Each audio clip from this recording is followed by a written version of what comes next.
मैं रेखा गुप्ता का मामा हूँ। रेखा गुप्ता ने अपना राजनीतिक जीवन दिल्ली विश्वविद्यालय के छात्र संघ के सचिव के रूप में आज से 30 साल पहले प्रारंभ किया था और उसके बाद से आरएसएस से जुड़ी रही।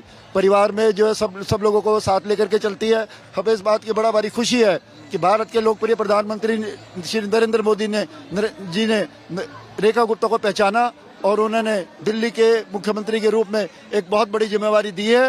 रेखा गुप्ता के ऊपर पूरे विश्व भर के वैश्य जाति को विशेष रूप से गर्व है और महिला सम्मान के लिए उन्होंने जो नरेंद्र मोदी जी ने किया है, पूरे विश्व भर में फैले वैश्य समुदाय। आपका क्या नाम है? आप बता रहे रेखा गुप्ता के? राजेश कुमार गर्ग है मेरा नाम। और ये जो नरेंद्र मोदी जी का डिसीजन है दिल्ली के लिए महिला प्रधानमंत्री देना एक बहुत बड़ा डिसीजन है। कोई 12 साल से दिल्ली में कोई काम नहीं हुआ है। अब जो काम होंगे, तरक्की होगी, विकास होगा, तो अब डबल इंजन की सरकार चलेगी केंद्र और राज्य। चाचा रेखा गुप्ता? जी। आपने कैसा देखा है उनका संघर्ष? संघर्ष तो वो तो मतलब एमएलए अब बनी है, पहले काउंसलर थी। जब भी एमएलए के काफी काम खुद करती थी, खुद पूरे एरिया में घूमती थी और गली गली में उन्होंने मतलब कोई गली ऐसी नहीं है जो अपने एरिया की शालीमार बाग की उन्होंने छोड़ी हो। तो उनका शुरू से ही काम करने में बहुत ज्यादा इंटरेस्ट है। वो पब्लिक की सेवा में अपना ही सब कुछ मानती है। वो सुबह 7 बजे निकलती है, रात को 12 बजे तक वो पब्लिक की सेवा में रहती है। आपको लग रहा है आपकी भतीजी हैं रेखा गुप्ता, मुख्यमंत्री बन गई हैं, आपको कितनी उम्मीद है? हमें उनसे 100% उम्मीद है, क्योंकि वो उनका शुरू से नेचर ही ऐसा रहा है। वो 30 साल से विद्यार्थी परिषद से लेकर अब तक वो लगातार पब्लिक की सेवा में रही है।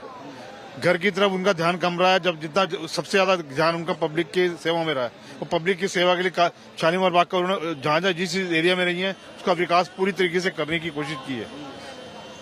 आप चाचा या मामा? मैं मामा हूँ। मैं बहुत धन्यवाद करता हूँ पुनः श्री नरेंद्र मोदी जी का कि पूरे विश्व भर में फैले हुए वैश्य जाति के लोगों को मैं बड़ा भारी गर्व महसूस कर रहे हैं। नरेंद्र मोदी जी ने एक हीरा जो है राजधानी दिल्ली को दिया है कि जो और ये हीरा श्री नरेंद्र मोदी की विचारधाराओं पर। आपकी मुलाकात होती है? हाँ, रेखा जी से मुलाकात होती रहती है और रेखा गुप्ता घर पे कम मिलती हैं। रात को मुझे कई ऐसा एग्जाम्पल मिला, एक आदमी को हिंदुरा हॉस्पिटल में रात को 2 बजे दाखिल कराना था। रेखा जी को फोन किया, वो खुद हिंदुरा अस्पताल आ गई और वो कहा कि मेरे सामने इसको दाखिल करिए। उन्होंने कहा हमारे पास बेड नहीं है। बोले मैं बेड अपने घर से लेकर के आऊंगी। जो है रेखा गुप्ता जी ने कैसे कई उदाहरण है उनके क्षेत्र में जाकर के भी आप कहीं से जाकर के पता करेंगे कि दूसरे आम आदमी पार्टी के लोग हो चाहे कांग्रेस के लोग हो, वो सब उनकी तारीफ करते हैं और इन्हीं तारीफ और ये देखिए रेखा गुप्ता के चाचा हैं और ये मामा हैं, बता रहे हैं उनके संघर्ष की कहानी। और भी महिलाएं हमारे कुछ साथ हैं, उनसे भी बातचीत कर लेते हैं। मैम क्या नाम है आपका? हमसे जुड़े रहने के लिए हमारे YouTube चैनल को सब्सक्राइब करें और नई वीडियो की नोटिफिकेशन के लिए बेल आइकॉन को दबाएं।